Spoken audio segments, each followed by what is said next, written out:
The Atlantic slave trade was part of a triangle. First, goods were transported from Europe to Africa, where they were exchanged for slaves. Then slaves were transported in the same ships to the New World and sold. Finally, the ship then transported cotton, tobacco, and sugar to Europe. They started to invest in Africans from Gambia and Africans from the west coast. The Africans were transported to countries and around the Atlantic Oceans. About 12 million Africans were transported, but only about 10 million people arrived to the plantations. The Africans, they were treated poorly in every way.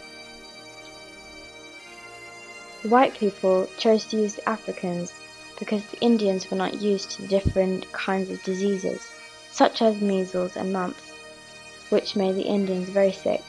That's why they chose the Africans, because they could handle it a lot better. The plantation owners wanted African slaves instead of Indian slaves because they were immune to different diseases the white men brought to the New World. Another reason why African slaves were more wanted was because they did not know the area as well as the Indians. If Indian slaves escaped, it was almost impossible to find them. They knew how to survive in the jungle. In the mid-5th century, the first Europeans to sail down Africa's west coast tried to kidnap Africans, but they resisted them violently. Then a deal between the white man and the African chiefs began. The white man brought merchandise that African chiefs were willing to exchange slaves for example, weapons, alcohol, and gunpowder. There were three different slave trades. They were the Atlantic slave trade, the Arab slave trade, and the East African slave trade.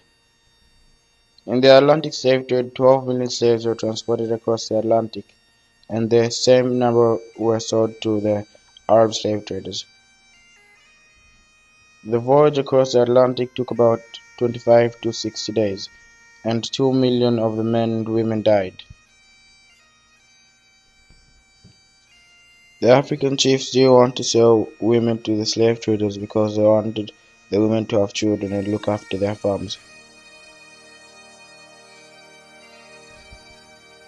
Approximately 8 billion of the slaves that were transported were men, and 4 million were women, and about 1 million were children under the age of 10. The poor African slaves were taken out to the European ships where they were treated very badly. Unfortunately for the Africans, they were given only 2 meals a day, which consisted of corn, rice, and occasionally yams, with 50 centiliters of water per meal. The slave hunters or merchants wanted to take as many slaves as possible, so they were squeezed together in the most inhumane way. Below the deck was the hold, which was usually used to store merchandise, but was now used for slaves. The slaves had no mattresses to lie on, no sheets, no blankets, so they had to lie on the cold wooden plank.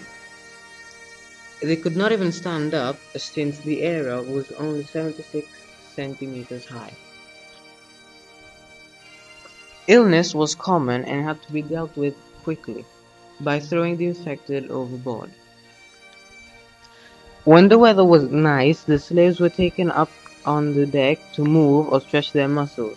However, the men were still kept chained. But at least the women and children could move more freely.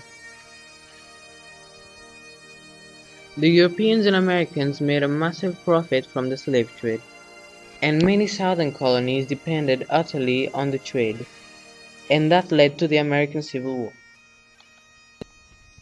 The profits were invested in different industries such as coal mining, the railway industry, the textile industry, and even in building the White House.